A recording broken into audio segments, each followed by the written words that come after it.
Welcome back to the Cars Club YouTube channel. On this episode I finished off the last bit of fabrication before we load up and head back to Heathcote for test and tune. Trying to go 9s with a radial stick shift, untubbed car. As per usual, it doesn't quite go to plan, so stick around.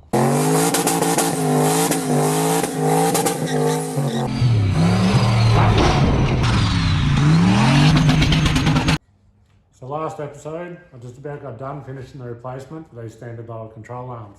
I folded a set of these in half on about the third pass at Heathcote.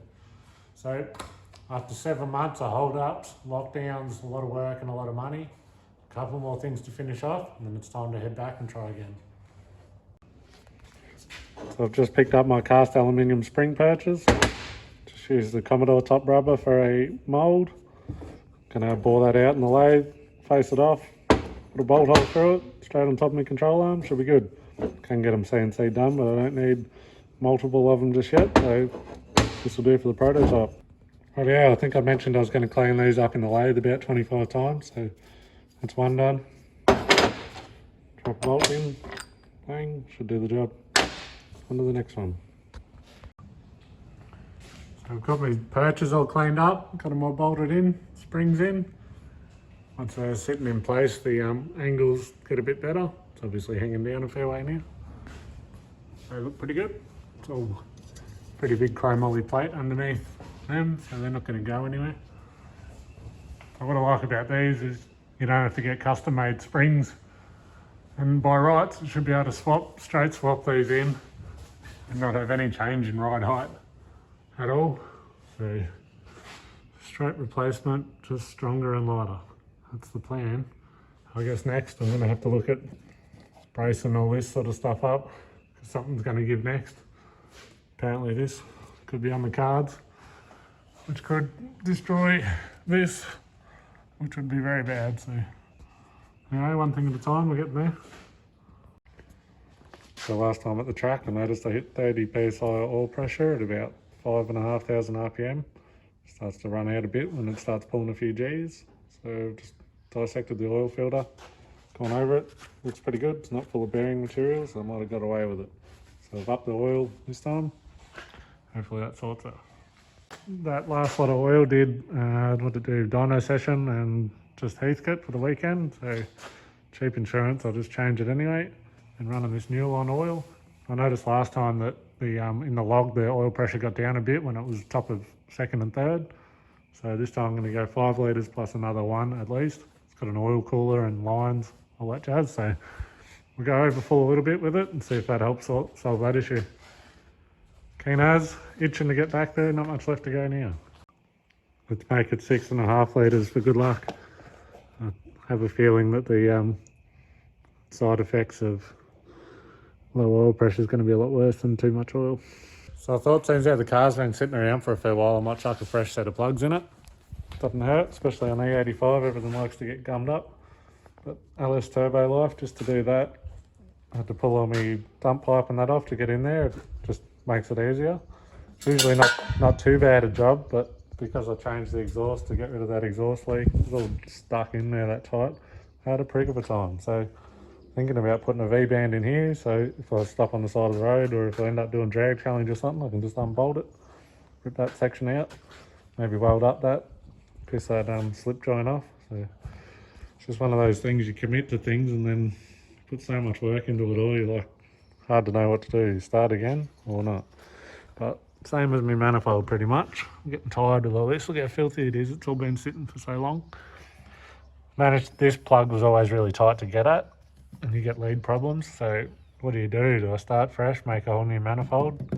If I bought a Killaboo set, they put heaps of time and everything into getting everything right, maximum clearance. Build them with the plugs and all that in the heads when they do them. It's all a lot of work. I repaint the engine bay, everything gets scratched every time you work on it, so it's getting real tiring.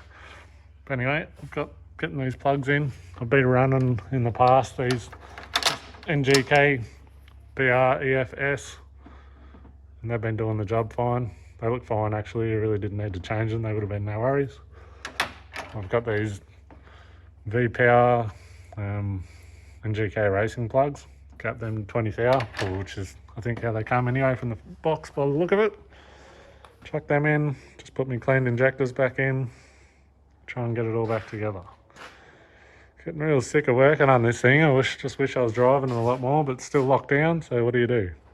Anyway, soon I'll get everything mechanically working well, and then I'm going to get back to cosmetics, try and clean it all up, and just, with any luck, enjoy the thing. That's the plan anyway. Alrighty, so it's Friday, 3:30 in the afternoon. I'm just trying to get this car ready to go racing at Heathcote tomorrow. Weather's meant to be good. Got 7 hours worth of driving, so it's going to be a long day up early. Thought I'd give you a quick rundown while I got her up on the hoist. All the things that I've done lately. So T56 Magnum in. Tail shaft, ended up having to get that shortened because I changed my carrier because everyone said that was probably going to go next. So I've got a nodular carrier, different bearing support, pinion, billet pinion. Yeah, so tail shaft got shortened and that should all be good. I've ended up changing my springs here, even though I went to all this trouble.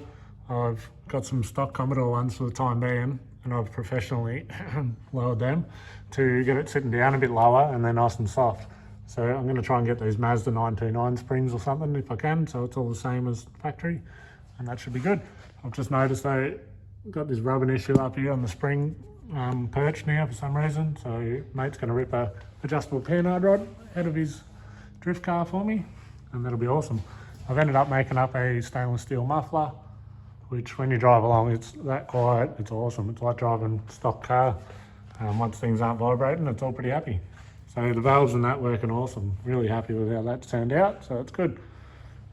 Yeah, so still got a chance to win that welder if you want. I'm at 996 subscribers. As soon as I get to 1,000, I'm going to do the draw. So 4 more.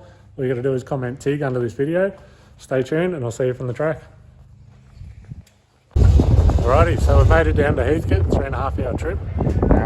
Got the car all screwed in the end. It's all ready to go. Beautiful day. It's going to be mid-20s sort of thing today. Victoria's only just come out of regional lockdown, so there's not so many people here, so hopefully we get a few good runs in. I'm going to line up, I'm going to try this strategy of slipping the clutch. All hell could break loose. Remembered my GoPro batteries this time, so hopefully I'll get a bit of in-car footage. So, with any luck, we'll see you from up there on the start line. Rightio, lining up for me first pass. I haven't done my nervous poo. Hopefully I don't do that at half track. I'm going to lift early, so I'm going to try, see how my start goes, lift early, come back, check the data, look at everything. I want to keep an eye on all my parts I've made, make sure I'm not about to die.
Alrighty, so I just ran my first pass here at Heathcote with the new control arms.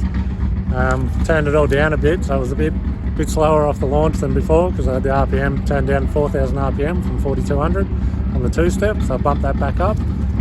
Turned the boost down a little bit, so it did a 1.8, 60 foot this time, so I was a little bit slower. 103 mile per hour in the 8th and 7.3 in the 8th. I ended up rolling through for an 11.84 at 89 mile an hour over the quarter. So checked on my control arms, everything looks fine. I'll turn it up a bit now and I'm going to go again.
sound good. It was either diff or something bad, tail shaft.